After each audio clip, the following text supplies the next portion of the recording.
It's the people that build the business. And we made some mistakes in the beginning.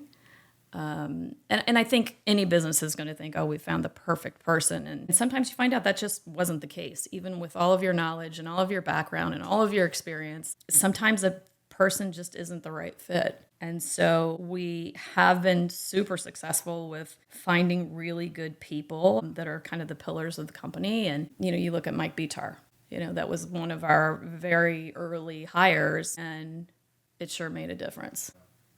I think I touched on this a little bit in the beginning about, when you start in recruiting and you think because you have a background in something that it's going to make it easier for you to be successful. And we kind of went that route. I'm thinking like the first 3 people we hired, and we hired them to work desks that were their background.